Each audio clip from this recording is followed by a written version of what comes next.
तो ये तेल हमारे जीवन में जो आया है पिछले 15-20 सालों में, इसने सबसे ज्यादा हमारे शरीर के साथ दुष्चक्र किया है, सबसे ज्यादा हमारे शरीर पर दुष्प्रभाव डाला है। इसी प्रकार एक दूसरा जहर हम सबके घरों में आ गया है, हम सबके रसोई घरों में आ गया है, जिसको सफेद नमक कहते हैं। नमक आज हम सब खरीदते हैं टाटा सॉल्ट के नाम पर। सफेद नमक जो आता है, समुद्री नमक जो आता है, 25 रुपए 30 रुपए, अभी कितने रुपए किलो है नमक? 25-30 रुपए किलो के करीब है सफेद नमक। और वो आप जो नमक लेके आए अपने घरों में, वो सबसे ज्यादा आपको ब्लड प्रेशर का शिकारी बना दिया।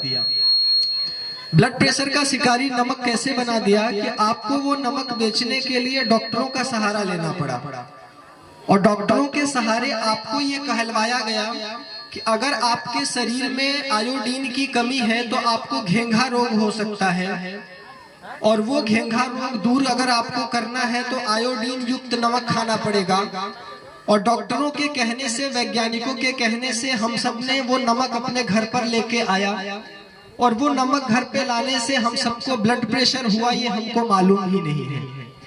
इसके पीछे का विज्ञान कुछ इस प्रकार से है कि हमारे शरीर में ये सच बात है कि आयोडीन की आवश्यकता होती है, लेकिन हम जो भोजन के रूप में सामग्री लेते हैं, रोटी के रूप में, दाल के रूप में, या खट्टे फलों के रूप में, उन सभी तत्वों में थोड़ी थोड़ी मात्रा में आयोडीन उपलब्ध होता है।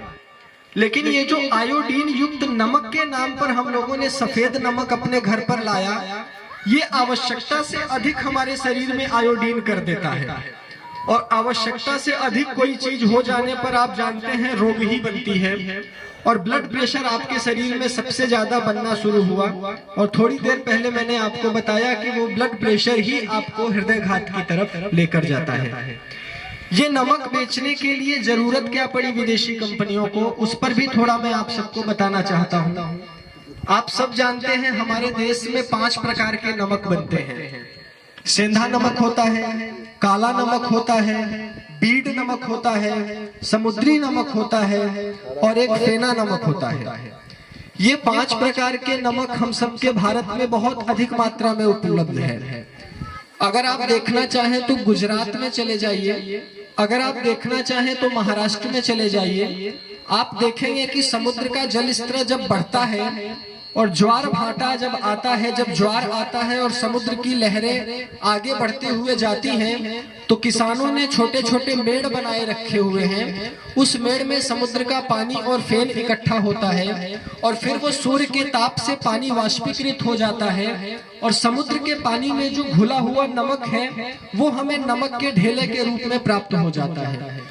बहुत सालों से हमारे देश में ऐसा ही चला कि वो नमक निकाला गया और छोटे छोटे टुकड़े के रूप में, आप सबको याद होगा 3 रुपए 4 रुपए किलो नमक आपको बेचा जाता था। याद करिए, मैं कोई बहुत पुरानी बात नहीं बता रहा, ज्यादा से ज्यादा 15-20 साल पहले आपको याद होगा छोटे छोटे नमक के ढेले आते थे, और वो नमक 2-2.5 रुपए किलो आपको मिल जाता था, और वो अपने घरों में आप उपयोग करते थे। विदेशी कंपनियों ने एक आंकड़ा लगाया कि हमारे देश की जो लोक संख्या है वो 100 करोड़ से ज्यादा थी 10 साल 15 साल पहले। 100 करोड़ से ज्यादा की जनसंख्या रखने वाला ये देश, जिसके हर घर में नमक का उपयोग होता है। आप अपने घर में अगर उपयोग देखें अपने नमक का, तो एक परिवार के पीछे हर महीने 4 से 5 किलो नमक उपयोग हो जाता है। कम भी होता है, ज्यादा भी होता है। अगर 5 से 10 परिवार का एक घर है तो उसमें एक महीने में 4 से 5 किलो नमक निश्चित रूप से जाता है। और 1 किलो नमक अगर 20 रुपए का आप खरीदे तो 5 किलो नमक 100 रुपए का हो जाता है। इस देश में 30 करोड़ परिवार हैं। अगर 30 करोड़ परिवार ने 100 रुपए का नमक हर महीने खरीदा तो हजारों हजार करोड़ का ये बिजनेस विदेशी कंपनियों के हाथ में चला गया है।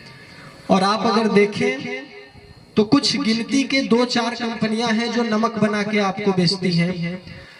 आप सब कभी खुद से प्रश्न नहीं करते कि जो नमक बनाने में कोई पद्धति नहीं लगती, कोई टेक्नोलॉजी नहीं है, ईश्वर के गुण और ईश्वर की प्रकृति से, सूर्य के प्रकाश से वो नमक तैयार हो जाता है।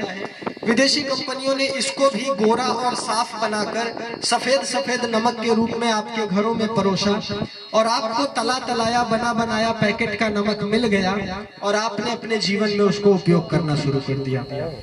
आपने खुद से ये प्रश्न नहीं किया कि जिस गांधी जी ने नमक सत्याग्रह करके नमक पर लगे टैक्स को हटाने के लिए आंदोलन किया, उसी गांधी जी के देश में उनके जाने के आज 50 साल 60 साल बाद हम लोगों ने इन विदेशी कंपनियों पर टैक्स लगा हुआ नमक उपयोग करने लगे। 1 रुपए 1.5 रुपए में नमक तैयार हो जाता है और वो कंपनियां आपको 20 रुपए 25 रुपए किलो नमक बेचती हैं और आप वो नमक खाकर अपने को बीमार बनाते हैं, अपने छोटे छोटे नौनिहाल बच्चों को बीमार बनाते हैं, उनके शरीर में वो जहर डालते हैं, अपने बुजुर्गों के शरीर में वो जहर डालते हैं और अपने परिवार के शरीर में वो जहर डालते हैं। और इसके लिए मैं सबसे बड़ा दोषी घर की माताओं बहनों को ठहराना चाहता हूं, क्योंकि अगर वो ठीक हो जाए तो पूरा परिवार ठीक हो सकता है। आदमी अगर गलत काम करता है तो वो अपनी बीवी से सबसे ज्यादा डरता है कि बीवी नहीं छोड़ेगी अगर पता चल गया तो वो डर बीवियों को फिर से दिखाना पड़ेगा कि अगर आगे से सफेद नमक लेके आए तो खाना नहीं मिलेगा आप तुमको। तो क्या करें, कौन सा नमक उपयोग करें? तो इसके लिए एक ही जवाब है कि आप अपने जीवन में फिर से सेंधा नमक और काले नमक का उपयोग करें। दुनिया का सबसे अच्छा नमक माना जाता है सेंधा नमक, जिसको हिमालयन नमक या लाहौरी नमक कहते हैं। अभी बाजार में अगर आप देखें तो 80 रुपए किलो ये सेंधा नमक बिकता है और उसके पीछे का कारण ये है कि हम सब उस नमक को व्रत में खाते हैं, उपवास में खाते हैं, जब व्रत होते हैं तब खाते हैं।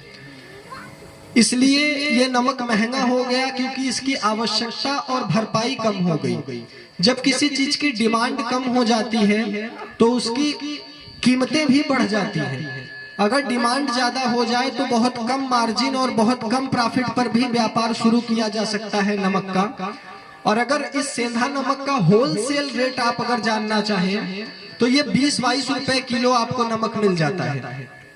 अगर आप 50 किलो 100 किलो नमक सेंधा नमक खरीदना चाहें, लाहौरी नमक या हिमालयन नमक, तो ये 25-26 रुपए किलो ढेले के रूप में आपको मिल जाता है। और ये नमक समुद्र में नहीं बनता है बल्कि सेंधा नमक के बड़े बड़े पहाड़ होते हैं और वो पहाड़ों से तोड़ा जाता है।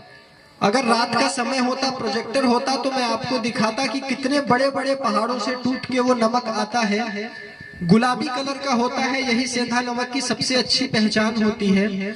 और वो नमक आपके ब्लड प्रेशर को कम करता है। उस नमक में 18 प्रकार के सूक्ष्म पोषक तत्व पाए जाते हैं। वो नमक आपके बहुत सारे रोगों में काम आता है, बहुत सारे रोगों को दूर करने में, ठीक करने में काम आता है। आप अगर धर्म के रूप में इसको देखना चाहें, धार्मिक रूप से इसको देखना चाहें, तो आप व्रत में सेंधा नमक क्यों खाते हैं? क्योंकि कहीं न कहीं आपके मन में ये भावना है कि सफेद नमक से ज्यादा शुद्ध सेंधा नमक होता है। तो भगवान के नाम पर अगर व्रत रह रहे हैं, हम अनाज नहीं खा रहे हैं, तो हम सफेद नमक भी नहीं खाएंगे, सेंधा नमक खाएंगे। माफ करिएगा, मैं आप सभी से विनम्रता पूर्वक कहना चाहता हूं कि वो जो नमक आपने व्रत और उपवास के लिए बना लिया है ना, उसको आप अपने दैनिक जीवन में लाना शुरू करिए। इसके लिए भी किसी एक व्यक्ति को तैयार करिए, उसके साथ सहयोग करिए और उसके द्वारा लाए गए नमक को सभी ग्रामीण वासी अपने घरों में उपयोग करिए। मैं कोई नई चीज लाने के लिए आपको नहीं कह रहा हूं, मैं कोई नई चीज उपयोग करने के लिए आपको नहीं कह रहा हूं। बस इतना ही कह रहा हूं कि आपके रसोई घर में जो जहर आ चुका है, उस जहर को बदल दीजिए और अमृत को लाके रख लीजिए। क्योंकि हमारे देश में एक ग्रंथ लिखा गया जिसका नाम था पाक शास्त्र, और वो पाक शास्त्र आपके रसोइये से संबंध रखता है। जिस रसोइये को आपका औषधालय, आपका चिकित्सालय कहा जाता है, अगर आप उस रसोइये को ही ठीक कर लें तो आप अपने संपूर्ण रोगों को ठीक कर सकते हैं।